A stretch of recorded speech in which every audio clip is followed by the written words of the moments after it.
Hello friends, welcome to this session. This is part of a 10 minute a day JIIB exam related series. इस session में हम Indian economy, Indian financial system I and IFS के important topics को discuss करेंगे which are related to chapter 2. One of the important topic is organised and unorganised sector, जिससे related question exam में पूछा जा सकता है.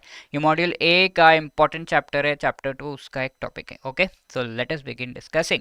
सो पहले हम ऑलरेडी देख चुके हैं कि sectors of the Indian economy. Sector means a set of activities को हम क्लासिफाई कर देते हैं कि हाँ ये जो है इसको हम ऐसा नाम देंगे एंड इसमें इस टाइप के एक्टिविटीज खाली इन्वॉल्व हैं.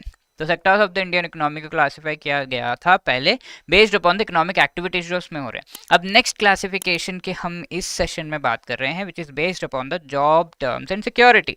तो there are two kinds of such sector. The first one is the organised and the other is the unorganised sector.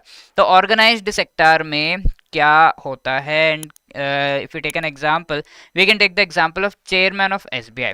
ये जो है SBI के चेयरमैन एंड यहाँ पर एक मैनुअल लेबर है. इन दोनों के जॉब को हम थोड़ा कंपेयर करते हैं and let us try to understand the various features. आपको इसमें फीचर्स भी देखने ऑर्गेनाइज्ड एंड अनऑर्गेनाइज्ड सेक्टर के क्या फीचर्स है जिससे रिलेटेड क्वेश्चन एग्जाम में पूछा जा सकता है. And will also do a practice question जो आपके लिए होमवर्क रहेगा इस सेशन में. तो ऑर्गेनाइज सेक्टर में chairman of SBI, just imagine इनका जो जॉब है, चेयरमैन है, तो job is governed by the SBI act 1955. तो एक्ट के बेसिस पर इनके सारे जॉब टर्म्स हैं, एक्टिविटीज जो वो करेंगे and whatever will be provided. तो everything will be based upon the particular act. But ये मैनुअल लेबर जो है उनके लिए कोई भी एक्ट एज सच नहीं है. कुछ एस्पेक्ट से related, for example minimum wage या फिर थोड़े जॉब टर्म्स ये सब होंगे बट वो स्ट्रिक्टली फॉलो भी नहीं किया जाता. बट किसी एक्ट के बेसिस पर इनके जो इनका जो जॉब है वो एक्ट के बेसिस पर नहीं है. Second thing is strict government rules follow किए जाते हैं. यहाँ पर एक्ट है एंड उसे फॉलो भी करना है, so this is compulsory. But unorganised sector में ऐसा कुछ कंपलसरी नहीं है, कोई भी गवर्नमेंट रूल्स को स्ट्रिक्टली फॉलो नहीं करता. रेम्यूनरेशन किस टाइप का मिल रहा है इन्हें? रेगुलर मंथली सैलरी मिलती है, इजंट इट? मंथली बेसिस पर इन्हें हाई सैलरी मिलती है. बट इन्हें डेली वेजेस मिलता है. आज आए, अच्छे से काम किया, वेज मिल गया एंड वो वेज भी जितना मिलना चाहिए उतना नहीं है, 100 रुपये मिलने चाहिए. तो they just getting 80 rupees let's say in most of the cases. The daily wages they are getting. Tomorrow if you come you will get, do not come you won't get. ऐसा डेली वेजेस इनको दिए जाते हैं unorganised sector में. Apart from that इनके job security, ऐसा नहीं है कि इनको कल को चेयरमैन ऑफ SBI आप निकाले जाते हो ऐसा एकदम से कह दिया. तो it will there be a procedure and then होगा, वैलिड रीजन होगा तभी होगा. तो जॉब सिक्योर है इनका जब तक कि बहुत बड़ा इश्यू ना हो. And also gets the social security, यानी कि इन्हें प्रोवाइड किया जा रहा है PF, insurance, different kinds of facilities, allowances, घर, गाड़ी, बंगला सब दिया जाता है. ठीक है, तो एवरीथिंग ही gets.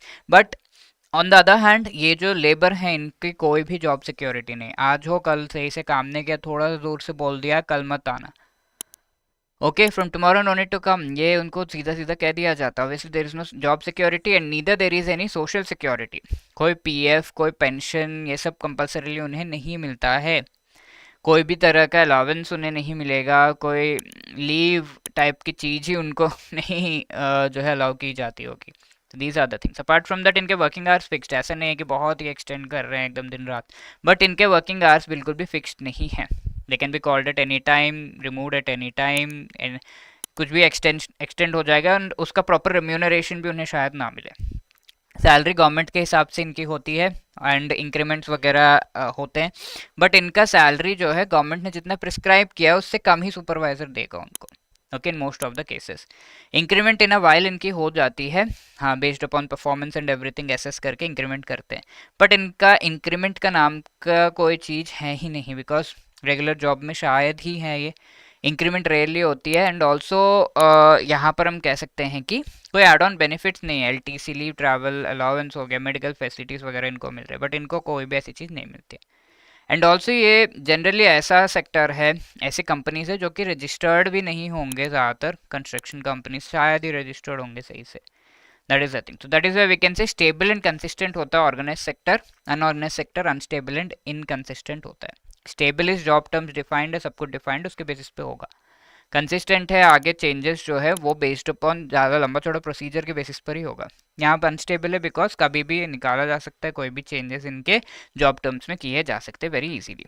So organised and unorganised sector के डिफरेंसेस आई होप आपको समझ में आ गए होंगे। Can be asked in the exam, this is your question. Unorganised sector related आपको करेक्ट स्टेटमेंट्स बताने, consist of fixed payments done in timely manner, कोई भी स्पेसिफिक एक्ट के तहत नहीं कमांड है ये, वेजेस यहाँ पे मिलते हैं, ठीक है। इनमें से कौन से सही आपको जो है स्टेटमेंट्स लग रहे हैं, please to let me know the answer in the comment section.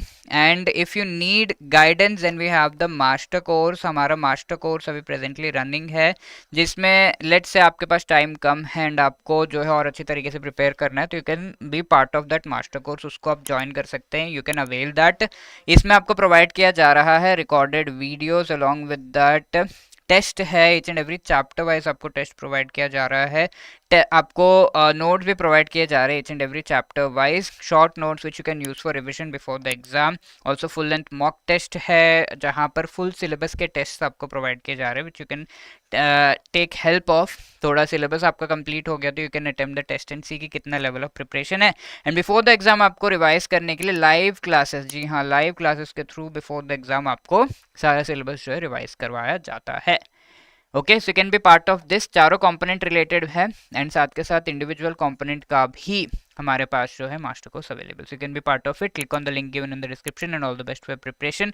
कोई आपको डाउट है, क्वेरी है तो you can call us on this number या hello@edutab.co.in पर भी आप हमें मेल करके बता सकते हैं। All the best for preparation, thank you.